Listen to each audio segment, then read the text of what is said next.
Alors, vous êtes toujours sur la bonne chaîne des 24 heures pour rebondir avec la franchise et une nouvelle table ronde, entreprendre par la franchise sur la thématique de la mobilité et du transport avec deux invités, Dominique Lelardic d'Ecoline Wash et puis Franck Vial des transports, d'Ulysse Transport, et qui sont donc mes invités sur cette table ronde. Bienvenue à tous les deux. Merci. Alors, je vais démarrer par vous, Dominique. Vous êtes fondateur et directeur de la franchise France, donc d'Ecoline Wash. Alors, ce sont des nettoyages de véhicules à domicile. Alors, cette franchise qui avait été créée au départ en Italie est arrivée en France et vous l'avez complètement développée. Hein. Vous avez fait vraiment la création de la tête de réseau, comme on dit, de franchise en France. Expliquez-nous. Alors, moi, l'aventure a démarré en 2015. Je suis parti d'une feuille blanche pour créer ce qu'on appelle une master franchise. C'est-à-dire que j'ai acheté la licence pour le marché français, que je représente donc la marque sur le marché français et je suis en charge du développement de la franchise. Comme vous l'avez si bien dit, Ecoline Wash est une enseigne de nettoyage automobile à domicile avec donc deux particularités qui s'écrivent dans le nom. La première, à domicile, ça veut dire chez le particulier ou chez les professionnels. Et la deuxième étape est le nettoyage à la vapeur. Voilà, donc c'est les deux thèmes que l'on développe. Et Ecoline Wash, pour bien écrire le nom, comme vous pouvez le constater à droite ou à gauche, c'est en vert. Donc Ecoline Wash, ça a une partie écologique aussi derrière. Alors éco pour écologie, line, ligne, wash de produits de nettoyage. Voilà, c'est un peu la thématique de notre enseigne. Démarré en 2015, je ne venais pas du tout du nettoyage automobile, je ne venais pas ni de l'automobile non plus. Alors expliquez-nous un petit peu votre parcours, peut-être très rapidement. Un peu atypique. On en arrive effectivement à prendre la tête d'un réseau comme ça. Alors, complètement atypique, comme je le précisais, je ne viens pas de l'automobile ni du nettoyage. J'ai en fait 30 ans d'expérience dans l'aérien, donc strictement rien à voir, développement des ventes, direction commerciale, direction générale, et puis ensuite quelques visites à l'étranger pour découvrir un peu ce qui se passe en dehors de nos frontières, et puis avec toujours une idée en tête depuis une trentaine d'années de créer sa propre entreprise, mais ayant la tête dans le guidon, on n'a pas le temps de le faire, etc. Donc la démarche est sensiblement la même que l'audience que l'on a aujourd'hui, à savoir, ok, on change d'horizon, on veut prendre notre destin en main, comment on fonctionne.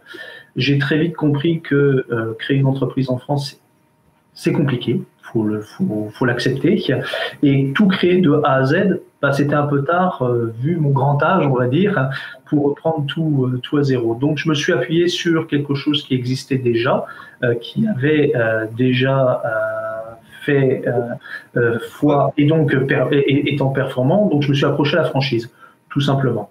La deuxième chose, c'est que la démarche que j'ai eue au niveau de la franchise, c'était de ne pas choisir n'importe quelle franchise. Alors comme tout à chacun, j'avais des envies, hein, tantôt le pressing, tantôt le fleuriste, tantôt plein de choses. Donc des idées plein en tête, mais pas vraiment d'idée au final. Donc j'ai commencé à chercher qu'est-ce qui pouvait correspondre un peu à mon attente. Et ce qui m'a en fait satisfait chez Ecoline Wash, c'est l'innovation en fait, c'est le côté un peu d'abord le côté écologique, c'est notre ADN. La deuxième chose, c'était de dire oui, le nettoyage automobile, ça touche tout en partie et tout à chacun. Tout le monde a un véhicule, donc tout le monde est touché par cette problématique. Alors, chose que je n'ai pas prévue, de vous à moi, c'est la période Covid, où là est venue se greffer la partie sanitaire. Et là, évidemment, on était extrêmement bien placé parce qu'on répondait à deux attentes, la mobilité et la deuxième attente qui était le côté sanitaire, donc la désinfection des véhicules, que l'on fait évidemment naturellement avec la vapeur. Voilà, donc c'est ce qui m'a amené un peu à tout ça. Une formidable opportunité, quelque part. Je vous demande pardon ? C'était une formidable opportunité, justement. Alors, en fait, pour faire simple, l'entreprise, c'est une opportunité dès le départ. Donc, c'est en fait, quand on prend les rênes d'une entreprise, c'est évidemment de rechercher à chaque fois les opportunités. Des histoires, j'en ai plein hein, dans mon ancien travail, mais si jamais je prends l'expérience que j'ai chez Colin Wash, on en a plein. J'ai souvenir en fait d'être assis devant une télévision à regarder un déluge en 2016 ou en 2000. Oui, c'est ça, en 2016, où il y avait les chutes du Niagara en France, des voitures qui passaient à la télévision qui flottaient, et avec des gens autour de moi qui me disaient, mon pauvre, tu vas pas beaucoup nettoyer de véhicules avec ce temps-là. Et moi, je voyais les véhicules flotter en me disant, bah, c'est une réelle opportunité, puisque derrière, comment nettoie-t-on un véhicule qui a subi ces intempéries? Comment on réagit? Donc, j'ai appelé l'assureur, regardé comment on pouvait faire les choses, et sorti des forfaits. On a sorti des forfaits inondation, des forfaits incendie, etc. Tout est affaire d'opportunité. Pendant la période Covid, on a sorti des abonnements, par exemple. Enfin, diriger une entreprise, c'est rechercher, c'est confronter à des problèmes, sinon c'est pas drôle, sinon ça servirait à rien de gérer une entreprise. Donc il faut bien être confronté aux problèmes, mais c'est surtout les solutions que l'on apporte face à ces problèmes. C'est ça qui est palpitant dans une entreprise. Merci beaucoup pour cette première présentation. Je vais me tourner vers Franck Vial. Alors Franck Vial, rebonjour, vous êtes fondateur d'Ulysse Transport. Alors, expliquez-nous un petit peu comment est né finalement, quel est votre parcours? Eh bien, Ulysse est né d'un constat personnel.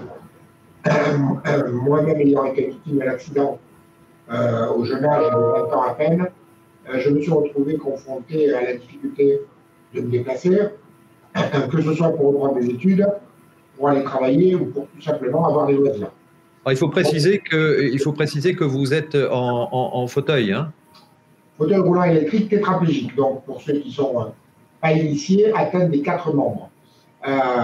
Donc effectivement, le problème, outre les problèmes médicaux dans un premier temps, bien évidemment, le problème de la question de la reconversion professionnelle, on est aujourd'hui en plein dedans, c'était une question qui est apparue comme étant importante, puisque même si j'étais jeune, je me suis dit, alors l'anecdote c'est que moi-même je me destinais à une carrière, non pas dans l'aérien, mais presque, puisque j'avais la passion des voyages, et c'est peut-être d'ailleurs là le nom Ulysse, heureux qui comme Ulysse a fait un voyage, et j'aspirais à devenir steward. Alors à l'époque, je vous parle de ça il y a 30 ans en arrière, les voyages c'était pas aussi simple que maintenant. Ça coûtait très cher, notamment les longs courriers, et le seul métier que j'avais trouvé pour voyager pas cher, à l'époque, c'était le métier de steward. Voilà, pour l'anecdote. Donc, très vite, j'ai été, comme je viens de le dire, confronté à cette réalité d'absence totale de moyens de transport, ou bien quand ça existait avec des moyens, on va dire, de niveau de qualité très inférieur. Et du coup, ayant vécu ce constat dans bon nombre de régions françaises, je me suis jeté à l'eau en créant la première société en 97. On va fêter notre 25e anniversaire l'année prochaine, à Nice, là où j'habite toujours, pour répondre tout simplement à un besoin local. Sauf que ce besoin, je ne l'avais pas imaginé comme étant aussi important. Et très rapidement, j'ai été contacté par de multiples personnes, soit comme moi qui avaient les mêmes difficultés dans d'autres régions françaises et qui me disaient bah, tiens, ce que vous avez fait, c'est formidable, soit des personnes qui, peut-être comme ceux qui nous regardent aujourd'hui, étaient en réflexion de conversion professionnelle et pareil, me contactaient en me disant tiens, on aimerait bien faire la même chose à Metz, en Belgique, en Suisse et ailleurs. Et alors, qu'est-ce que vous proposez? Oui, concrètement, voilà. Oui.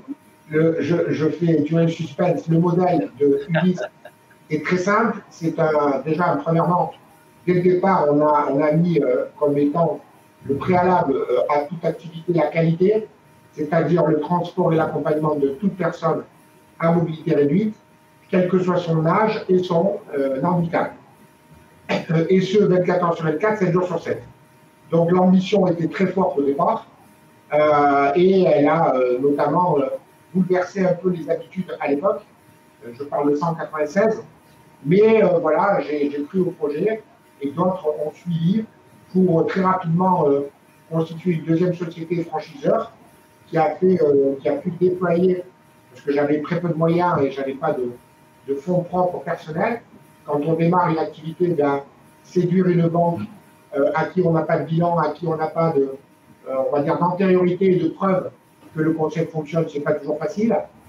Donc, à l'époque, il existait quelques fondations la Fondation Vivendi, la Fondation Canal+, qui ont cru au projet et m'ont permis de me développer, notamment sur l'aspect communication, car j'avais bénéficié d'une image assez importante. Internet n'existait pas, je le rappelle aussi. Donc tout ça nous a amené aujourd'hui à être déployés sur une centaine d'agences franchisées en France. Et nous travaillons, alors la particularité du LIS, ce n'est pas du transport occasionnel privé, de type taxi ou Uber ou toutes les structures que vous connaissez par ailleurs. Nous, le concept s'appuie sur des activités régulières, récurrentes, qui permettent à la fois un lancement d'une agence en toute sérénité, permettre son développement et surtout assurer sa pérennité. Ces trois activités, je les décline rapidement. C'est premièrement le transport d'élèves et étudiants handicapés en milieu ordinaire, c'est-à-dire quotidiennement, accompagner des élèves dans l'école classique, de la maternelle à la fac, à raison d'un aller-retour journalier. Donc ça, c'est un service public qu'on exécute dans la plupart des départements où nous sommes. Deuxième grande famille, à l'opposé du milieu ordinaire, c'est le milieu spécialisé, notamment tous les établissements spécialisés que vous devez connaître, où sont accueillis aussi quotidiennement des enfants ou des adultes et qui bénéficient de soins, d'éducation et autres. Les IME, comme les IME ou les Alzheimer, etc. Oui, oui. Et là aussi, c'est de l'argent qui provient des établissements, mais que eux-mêmes perçoivent de l'ARS. On en a entendu beaucoup parler ces temps-ci, l'ARS, l'Agence régionale de la santé. Et enfin, la troisième grande famille d'activités, ce sont ce qu'on appelle aujourd'hui le transport à la demande, service public, qui est issu notamment de la loi du 11 février 2005, qui a porté une amélioration énorme en matière de prise en charge du handicap en France, et notamment sur le volet transport. Voilà. Et là, vous fonctionnez effectivement avec, sous forme d'appel d'offres, en fait, hein, c'est ça, vous répondez à des appels d'offres pour pouvoir effectivement assurer ces prestations pour les régions ou les départements. Alors, petite précision, mais qui a son importance, parce que parfois, ceux qui peuvent nous écouter peuvent faire l'amalgame. On n'est pas du tout service à la personne, on n'est pas dans le monde du SAP, on est de véritables transporteurs publics routiers de voyageurs. Et à ce titre, on applique bien évidemment la réglementation en la matière et notamment l'inscription au registre du transport. Je le dis parce que ça a son importance. Ce n'est pas du SAP, c'est transport public de voyageurs avec la vocation de nous préoccuper exclusivement des personnes handicapées. D'accord. Alors, vous vous êtes développé, vous le disiez, aujourd'hui, vous êtes aux normes ISO 9001 depuis plusieurs années. Vous avez 3700 conducteurs, c'est ça, pour 3700 véhicules, grosso modo, mis à disposition des personnes à mobilité réduite. Voilà. Vous avez été largement récompensé par des prix talents européens de la mobilité de transport public en 2018, à label handicap également, tous concernés, tous mobilisés. Comment avez-vous pu développer justement ce réseau aussi rapidement sur l'ensemble du territoire? Il y avait vraiment un manque à ce niveau-là? Il y avait une carence avérée. À l'époque, seuls les quelques rares structures associatives œuvraient, avec des moyens sans doute limités, avec le manque de professionnalisme, avec des véhicules parfois dans des états hors d'âge. Donc tout ça me paraissait à la fois inadapté, voire inhumain, transporter des gens dans des conditions pareilles. Cela m'a profondément heurté. Et c'est pour ça que j'ai voulu me différencier et apporter cette première pierre à l'édifice. Par exemple, le module de chauffeur accompagnateur que nous avons créé à l'époque a été repris depuis 4-5 ans, dans la convention collective de transport public de voyageurs. C'est un exemple. La loi du 11 février 2005 que j'évoquais, on a travaillé en amont, à l'époque c'était sous l'égide de Jacques Chirac, qui voulait améliorer la condition des personnes handicapées. Eh bien, on a participé aussi à ce recueil de données nationales pour améliorer. Et aujourd'hui, avec toute la modestie, je pense qu'on peut être assez fier d'avoir au moins contribué une petite goutte dans l'océan en apportant et en améliorant et surtout en faisant prendre conscience à la fois à la population en général, mais aussi au pouvoir public de l'importance aujourd'hui. On aborde le 21e siècle avec le 3e, le 4e âge, donc on est tous concernés. Comme disait monsieur pour le véhicule, on est tous concernés aussi parce que tôt ou tard on va tous vieillir et tôt ou tard on aura tous des besoins. sans compter les problèmes de maladie et autres qu'on peut malheureusement aussi avoir en période de pleine pandémie. On sait à quoi ça peut être important. Merci beaucoup, Franck, pour cette première présentation. Je vais revenir à Dominique pour que vous puissiez maintenant, Dominique Lelardic, nous parler un petit peu plus concrètement comment fonctionne votre réseau de franchise, quels en sont les tenants et aboutissants, les conditions et comment fonctionne un peu ce réseau. Alors, Ecoline Wash, c'est une franchise internationale. En fait, c'est une obédience de Ecoline Wash en Italie. Ecoline Wash, on l'a anglicisé en quelque sorte, mais ça s'appelle Ecoline Wash. C'est basé à Parme. Il y a 130 antennes dans le monde, c'est sur 3 continents.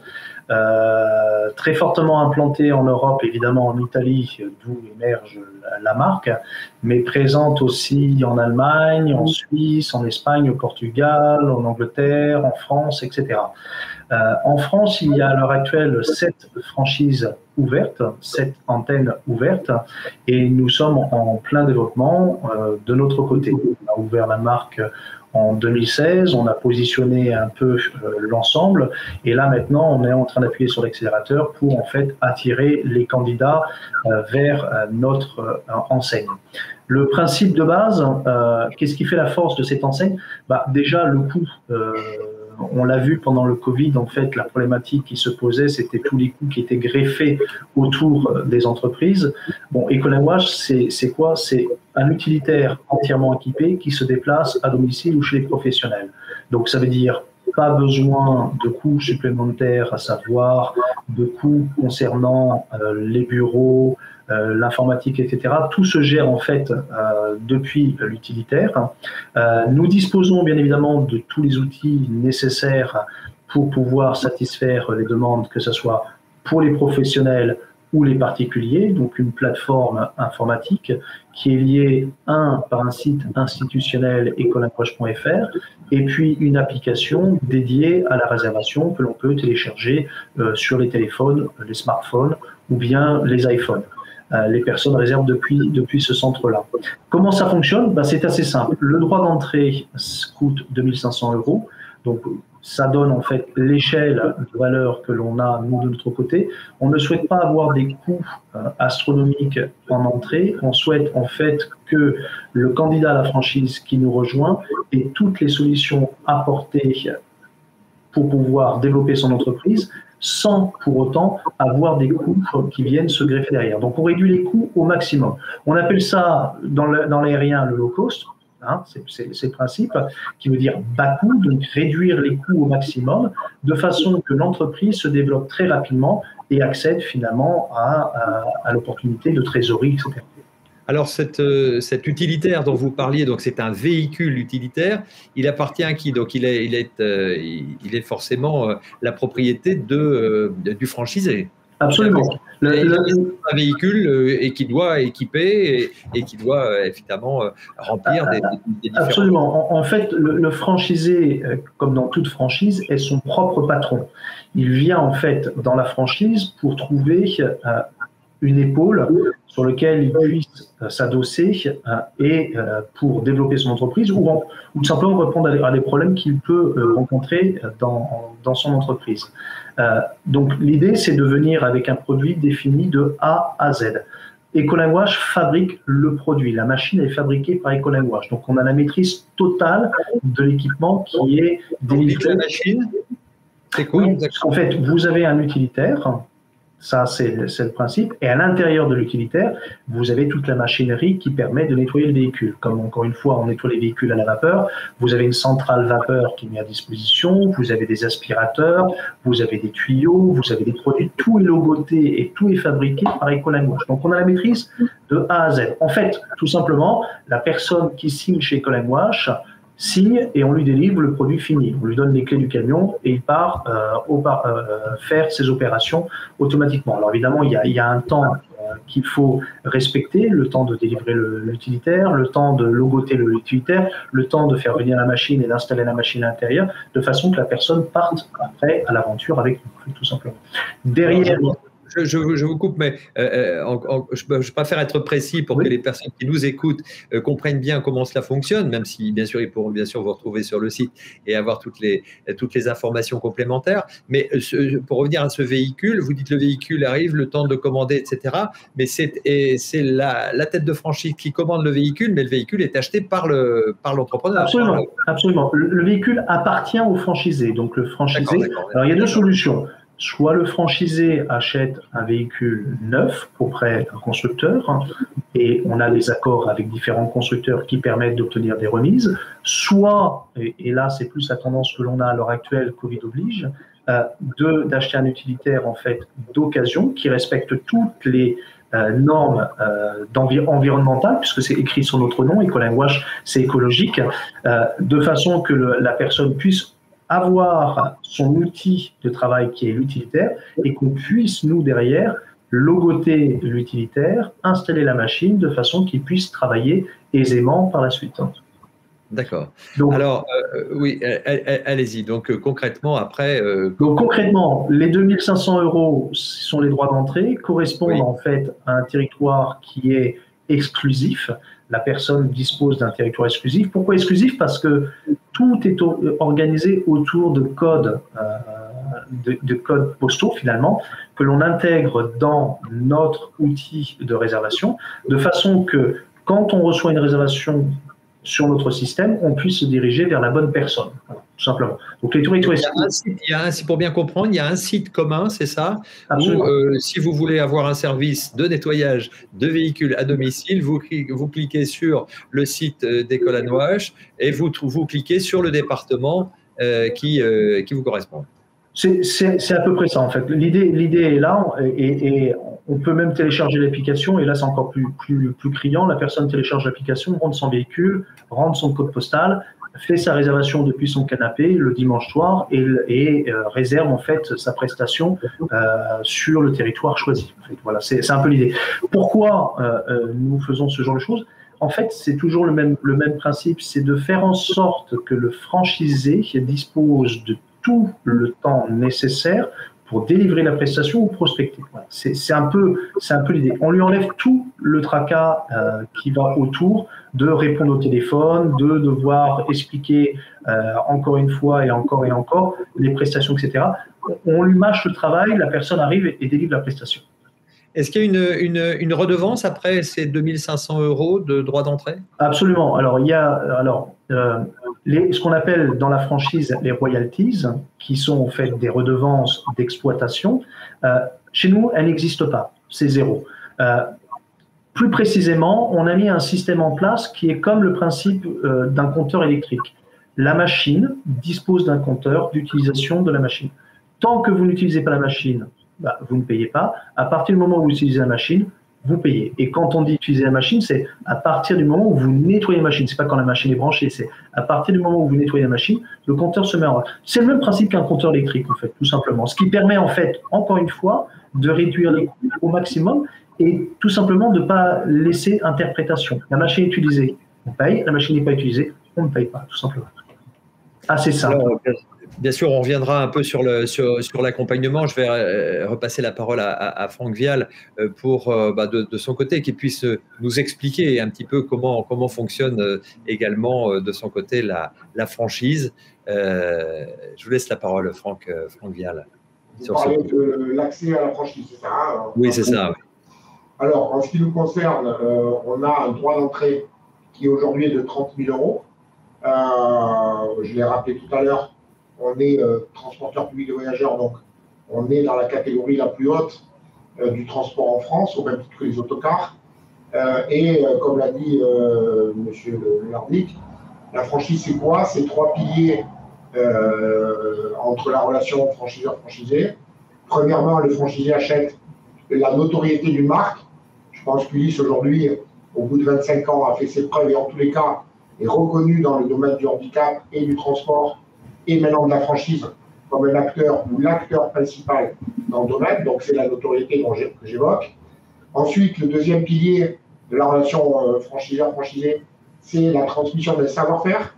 Je l'ai brièvement évoqué tout à l'heure. On a créé les premiers supports de modules de chauffeur accompagnateur parce que pour nous, ça a du sens et que la qualité, elle doit être partout présente. Le seul moyen d'apporter cette qualité, c'est de former les gens, former le franchisé qui est indépendant, certes, mais qui va aussi former ses premiers collaborateurs conducteurs. Donc ça, on a créé tout un centre de formation dédié à la fois aux franchisés et à ses collaborateurs. Et le troisième pilier, c'est l'animation de réseau.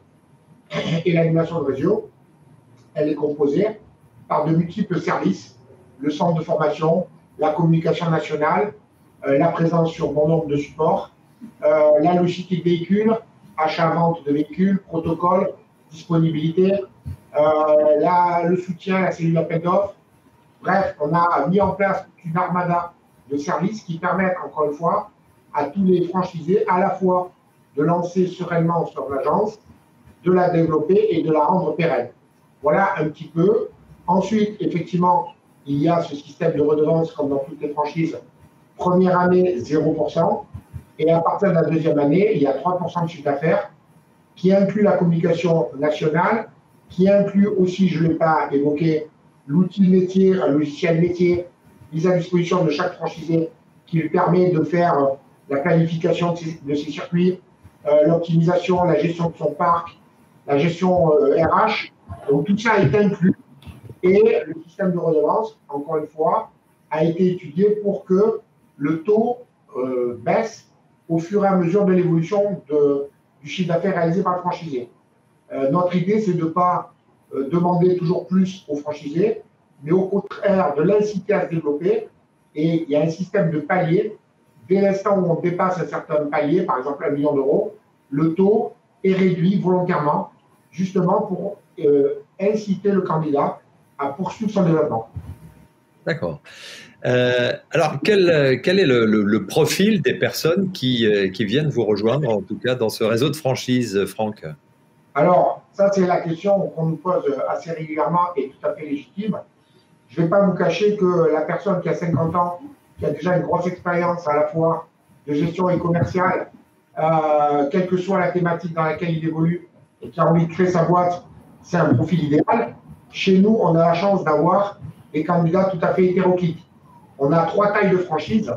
Le premium, c'est-à-dire l'agence qui va avoir entre 1 et 10-15 véhicules et qui va rayonner de manière importante sur notamment des zones géographiques assez rurales, mais où l'implication du leads dans le tissu local est très importante. Ensuite, on a le médium qui va de 20 à 50-80 véhicules. Là, on commence à avoir une taille à l'échelle d'un département et une zone de chalandise, on ne l'a pas évoqué, qui est à peu près entre le département, suivant sa densité, et la moitié d'un département. Et après, on a le troisième élément, l'ambassadeur, qui lui a un rayonnement parfois régional. Mon plus gros franchisé, il a 400 véhicules aujourd'hui et il couvre toute la région Nord-Pas-de-Calais. Donc, vous voyez qu'en vous expliquant cela, vous avez compris qu'il y a vraiment différents types de candidats et tout le monde est bienvenu.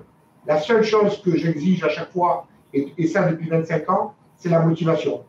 Un, s'assurer qu'on a vécu parfois 20-30 ans de salariat. Est-ce que j'ai réellement envie de créer mon entreprise? C'est la première question. Et une fois qu'on a franchi, et seulement cette question-là, on pourra aborder qu'est-ce que j'ai envie de faire. Et à ce moment-là, viendra la question de Ulysse, parce qu'Ulysse, c'est pas vendre des chocolats ou faire une autre activité. C'est une activité qui est particulière, à la fois de gagner sa vie, mais aussi et surtout d'apporter un sens à ce qu'on fait. Et tous les gens qui nous rejoignent aujourd'hui, c'est cette double volonté. J'ai 50 ans ou plus ou moins, j'ai envie de faire autre chose. J'ai envie de donner du sens à ce que je fais. Certes, je veux gagner ma vie parce que j'ai une famille, j'ai des impératifs, je dois faire vivre tout le monde, mais aussi j'ai envie de finir ma carrière par une action. Voilà. Alors, elle n'est pas forcément... mais elle a du sens pour ces gens-là. Et je pense que les valeurs du livre, c'est ça, la cohésion, le collectif et la volonté d'apporter et d'assister au quotidien. Donc, ça peut être des structures, vous nous le disiez, importantes. Vous parliez d'1 à 15 ou de 50 à 80. Quand on a 80 véhicules, on a forcément, j'imagine, à peu près 80 chauffeurs. 80 chauffeurs, et il faut aussi une équipe en back-office aussi pour pour gérer les plannings, organiser tout ça, et gérer l'entreprise. Donc, c'est des vrais PME. Tout à fait, c'est ce que j'évoquais. C'est pour ça que j'ai insisté sur le fait qu'on est transporteur de voyageurs. La preuve en est, c'est qu'on a des véritables PME qui œuvrent sur tout le territoire aujourd'hui, avec des tailles différentes, avec des actions différentes, mais toutes convergent vers la représentation de notre enseigne et le maintien de la qualité au quotidien. Alors, encore une fois, et je poserai la question aussi à Dominique, vous me disiez que le profil peut être assez varié, hein, les profils des personnes qui souscrivent une franchise chez vous. Dominique, comment ça se passe? Quel est le profil des personnes qui sont franchisées chez vous? Les profils sont variés. On rejoint en fait ce que disait Franck de son côté. La seule chose sur laquelle on se regroupe, c'est évidemment l'emprise entrepreneuriale. C'est-à-dire qu'on a beaucoup de gens que l'on côtoie qui sont intéressés par la franchise, et je pense que c'est le même cas pour Franck, mais qui n'ont pas finalement le profil entrepreneurial, c'est-à-dire la gestion d'entreprise, qui ne se rendent pas compte de tout ce qui est à faire derrière. Donc, notre mission en qualité de franchiseur, c'est aussi de faire un peu le tri dans les demandes des candidats et de les aiguiller en leur disant « oui, en effet, vous avez un profil qui remplit en partie ce qu'il vous faut pour réussir. En revanche, il vous manque encore ça. Travaillez un peu ce côté-là et revenez vers nous au moment voulu. » Mais pour ce qui est de répondre à votre question, en fait, le profil, il est varié. Vous voyez, moi, je viens de l'aérien. J'ai eu des anciens footballeurs, j'ai un ancien cafetier, j'ai un ancien policier, j'ai un ancien franchisé. Enfin, c'est assez varié. C'est quoi? Ce sont des jeunes, des plus vieux? Est-ce qu'il y a des femmes chez vous aussi? Il y a un thème très important chez nous, et c'est pour ça que j'aime beaucoup le discours de Franck aussi, c'est que la variété nous tient à cœur. Donc, donc, il n'y a pas de limite d'âge, bien évidemment. Il n'y a pas de limite de sexe non plus. Nous avons des franchisés qui sont aussi des femmes. Il n'y a pas de limite en termes de fonctionnement aussi. Il y a des gens qui veulent fonctionner tout seuls. Nous sommes dans un domaine artisanal. Donc, il y a des gens qui veulent monter leur entreprise en propre. Il y a des gens qui veulent monter leur entreprise et qui veulent la développer. Il y a des gens qui viennent en couple. Donc, il n'y a pas de barrière. C'est ouvert à tous, à partir du moment où on a la tête solide pour monter son entreprise. C'est la seule chose que l'on vérifie. L'idée, c'est de ne pas faire ou d'accueillir des gens qui finalement ne vont pas réussir. Nous, l'idée, c'est que la marque réussisse et s'étende. Et donc, c'est d'épauler ces gens-là et de le développer. Donc, on a aussi ce rayonnement, en fait, de dire on prend un ensemble de personnes à compter du moment où les conditions sont réunies pour pouvoir réussir, tout simplement. Alors, on le voyait effectivement avec Grégory Allenbach tout à l'heure dans la précédente table ronde de la Cavale d'Achille et Camille. Ce sont effectivement, et vous l'évoquiez, quelquefois des projets de couple, des projets presque familiaux, de se dire, ben voilà, nous sommes en rebond professionnel. Peut-être que la franchise est un moyen pour nous de relancer une activité avec une entreprise épaulée par un réseau de franchises, un franchiseur qui va pouvoir nous accompagner tout au long de ce projet. Vous l'évoquiez, Dominique. Franck Vial, vous avez le cas justement aussi de création. Alors, nous, on milite depuis l'origine pour avoir une parité, on en parle beaucoup aujourd'hui, parité homme-femme. Malheureusement, statistiquement, l'entrepreneuriat au féminin n'est pas encore suffisamment développé. C'est une thématique qu'on a traitée effectivement déjà ici. On a même taxé de faire de la discrimination parce que j'avais tendance à passer des annonces pour recruter des dames, plus, et la loi nous en empêche. Donc chez nous, on a des dames, bien sûr. Et heureusement, je dirais, parce que ça apporte aussi une qualité, là encore, et une sensibilité parfois, notamment lors des réunions annuelles de franchise. La dernière a eu lieu le mois dernier chez nous à Versailles. On a des couples à la fois famille à la maison, mais des couples d'associés. Certains durent depuis de longues années, et là aussi c'est important. On a eu des couples père-fils aussi. On a même des franchises qui sont multifranchisées entre le père et et les 2 fistons avec 3 entités distinctes dans 3 lieux différents. Donc voilà, c'est aussi ça la richesse, c'est la différence. On a même aussi des personnes elles-mêmes, je pense à l'agence de Toulouse qui est animée par un non-voyant. On a aussi des personnes en fauteuil roulant. Donc voilà, c'est pas moi qui vais au contraire faire de la discrimination, pas à l'embauche, mais à l'intégration de candidats. Et encore une fois, notre porte est toujours grande ouverte. C'est certain. Il faut préciser que vous avez aussi une agence en Martinique et à La Réunion, me semble-t-il. Alors, on a été, alors avant d'aller dans l'outre-mer, on a quand même été les premiers à ouvrir, ça c'est pareil, un clin d'œil, une anecdote en Corse. On avait à Bastia, Ajaccio maintenant. On a ouvert bien évidemment La Réunion et ça a été périlleux. On a ouvert la Martinique et là on est en train d'ouvrir en Guadeloupe et en Guyane. Donc avec aussi quelques connexions. C'est encore plus loin en Polynésie française. D'accord, parfait. Alors, effectivement, on l'a vu avec vous aussi, Franck Vial, la nécessité dans ces structures d'être aussi un peu pointu, de pouvoir, on l'a dit, hein, il y a tout cet aspect, bien sûr, sensibilité, d'attirer l'attention, bien sûr, en tant que franchiseur, sur le recrutement et d'avoir des personnes qui soient motivées, qui partagent les valeurs, etc. Mais toujours cette notion de gestion et de commerce est une notion évidemment importante que vous avez l'un et l'autre, bien sûr, en tant que franchiseur en ligne de mire, puisque ce sont quand même, bien sûr, des entreprises et du business. Et notamment, vous, dans votre activité, Franck Vial, vous avez aussi le fait de devoir répondre à des appels d'offres, à être quand même assez pointu dans ces démarches, justement, administrative alors, ça fait partie aussi du quotidien, ça, de l'entreprise. Au-delà des aspects que vous rappelez et que je partage pleinement, de sensibilité à l'activité elle-même, il n'en demeure pas moins qu'on est de véritables chefs d'entreprise et qu'à ce titre, on se doit de développer nos affaires et de les rendre le plus rentables possible. C'est quand même le fondement premier de toute entreprise. Bien sûr. Bon, vous savez, une autre petite anecdote, à l'origine, lorsque je crée Ulysse en société, on m'a même taxé de « il fait de l'argent sur les personnes handicapées ». Voilà la phrase qui m'avait été reprochée. Et aujourd'hui, je la rappelle parce que le meilleur moyen d'intégrer les personnes, c'est de les traiter comme tout le monde. Et alors, une personne handicapée n'a pas le droit d'être aussi consommatrice? Bien évidemment que si. Bref, aujourd'hui, effectivement, vous l'avez rappelé, la raison pour laquelle on a une cellule marché public qui accompagne tout candidat lorsqu'il se crée dans la démarche d'appel d'offres qui n'est pas toujours facile. Il y a à la fois des contraintes administratives importantes.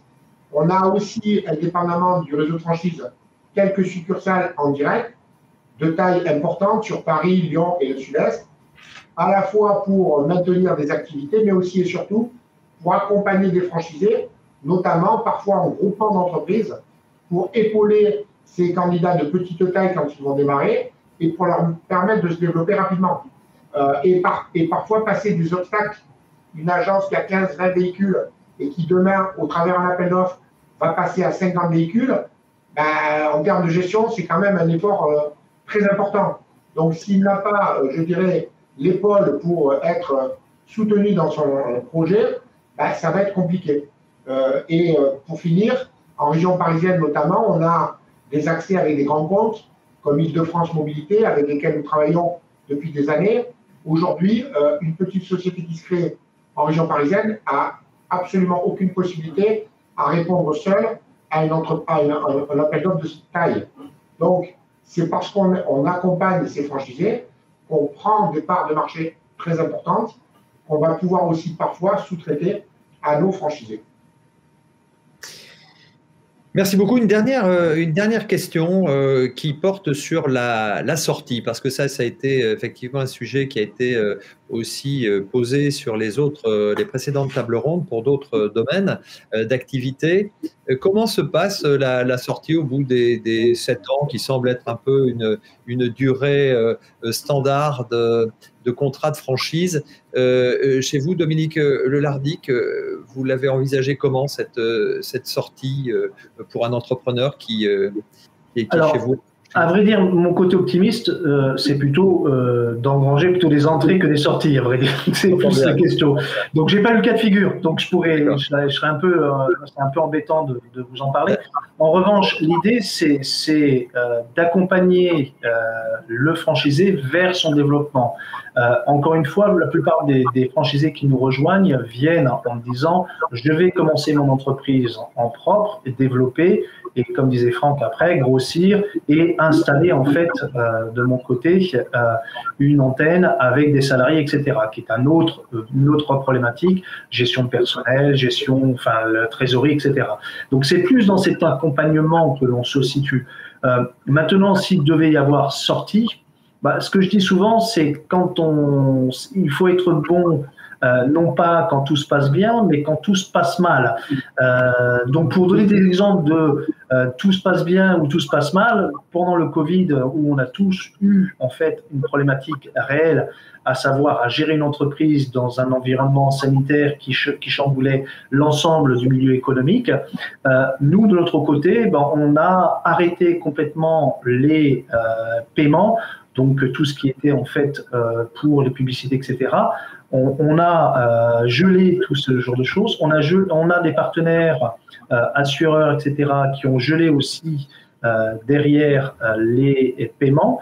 Et la fin du Covid, chez nous, s'est traduit par un chèque de 1 500 € à l'ensemble de nos franchisés en disant « Merci d'avoir traversé la crise ensemble. Merci d'être resté sur le pont du bateau. » Moi, je suis breton, donc merci de rester sur le ponton ensemble et affronter la tempête. Merci d'avoir défendu la marque Ecoline Wash et bonne continuation, 1 500 € pour vous aider à continuer et à développer votre activité. Donc, plutôt que de sortie, c'est de faire tout ce qui est en notre mesure de façon d'accompagner le franchisé vers la réussite. Voilà, plus que la sortie. Ce n'est pas vraiment notre optique. On vous entend plus. On vous entend plus, je ne sais pas si vous m'entendez. Je ne vous entends pas très bien. On vous entend plus. Ouais. Oui, non, effectivement. Merci beaucoup, Dominique. Alors, Franck Vial, cette sortie, comment peut-elle être envisagée éventuellement dans votre domaine? Tout d'abord, très rapidement, on arrive un peu à la fin. Très rapidement. Alors, d'abord, on a une grande chance chez nous, c'est qu'on est à plus de 85% de taux de renouvellement du contrat. Le contrat chez nous, c'est 5 ans. Le candidat, le franchisé, pardon, le plus ancien, il est là depuis 20 ans. C'est son 4e contrat. Et vous voyez, l'enseigne a 25 ans et lui, il a 20 ans. Donc, pour vous dire l'attachement à la marque, et c'est pour ça que je parlais de collectif et de cohésion tout à l'heure. Après, comme dans la vie, il y a eu des départs à la retraite, et on s'en est félicité. Parfois, malheureusement, les accidents de la vie aussi, par maladie ou par problème plus important. Mais surtout, on assure les sessions. Aujourd'hui, chaque année, on fait en moyenne au moins 2 sessions. C'est-à-dire que les candidats qui veulent partir vers d'autres horizons cèdent leur agence Ulysse. Et la chance qu'on a, c'est que les nouveaux acteurs et les nouveaux repreneurs, à la fois reprennent le fonds de commerce, mais surtout veulent conserver l'ancien Ulysse. Donc ça, c'est quand même assez extraordinaire parce qu'ils achètent un fonds de commerce, mais ils achètent aussi l'image de ce fonds de commerce. Et cette image, c'est l'ancien Ulysse. Donc voilà, en résumé, on a, je dirais, naturellement plutôt une belle réussite sur le renouvellement. Et il n'y a pas trop de ce genre de questions qui se posent chez nous. Alors Dominique, quel est votre sentiment, quel est le message que vous aimeriez faire passer aux personnes qui vous écoutent aujourd'hui et qui voudraient se lancer dans la franchise, notamment dans le nettoyage de véhicules à domicile? Comment on parle en fait, on s'adresse à des personnes qui sont en plein changement, leur dire bienvenue dans ce monde, parce que nous sommes tous passés par là. Franck en a parlé, moi-même, je viens d'autres horizons. Nous sommes tous passés par ces fourches codines, ce questionnement, je fais pas, etc. Une fois qu'on a analysé l'ensemble et qu'on a une grosse partie des réponses, il faut arrêter de se poser des questions et lancez-vous. Avancer, c'est une belle aventure. Et avec la franchise, franchement, vous risquez de moins en moins les problèmes que vous pouvez rencontrer si vous vous lanciez tout seul. Donc, bienvenue dans le domaine de la franchise. Quoi quelle que soit la franchise que vous choisissez, c'est un bon choix. Allez-y, foncez, ne vous arrêtez pas. Merci beaucoup. Et Franck Vial, mot de la fin, pareil, quel message vous souhaiteriez faire passer? Merci, je confirme ce que dit Dominique. Je pense que l'outil de la franchise a démontré depuis pas mal d'années maintenant qu'il était le meilleur outil pour maintenir les activités et traverser les intempéries qu'on a connues. Statistiquement, c'est la meilleure performance au travers des franchisés, quelle que soit l'activité d'ailleurs. Je rappelle juste aux candidats, vous n'avez pas fait le choix, soyez exigeants avec votre franchiseur. Soyez, demandez et exigez la transparence. Il faut vraiment poser les bonnes questions. Moi, j'ai dit à mes candidats, tant que ce n'est pas clair, on ne signe rien. Je veux et je préfère qu'on passe du temps à éclairer, à être transparent, plutôt que de vite signer un contrat et générer des quiproquos. Parce que tant qu'on n'a pas mis les choses au clair, généralement, ça ne se passe jamais bien au plus tard. Après, on a un site dédié pour la franchise chez Ulysse, donc allez-y, tout est balisé et c'est un jeu d'enfant que de suivre le lien qui vous est proposé. Merci beaucoup, merci vraiment à tous les deux pour ces précieux conseils et toute cette énergie en faveur de la franchise et de l'entrepreneuriat en général. Merci à vous deux. Bon développement de vos réseaux. On vous souhaite bien sûr plein de succès et un bon développement encore sur tout notre territoire et ailleurs. Merci à vous. On se retrouve, chers auditeurs, chers internautes, bien, dans la prochaine table ronde, dans 10 petites minutes, à 17h, 17h45, pour entreprendre par la franchise, toujours, c'est notre sujet, avec AXA Prévoyance et Patrimoine. À tout de suite. Merci.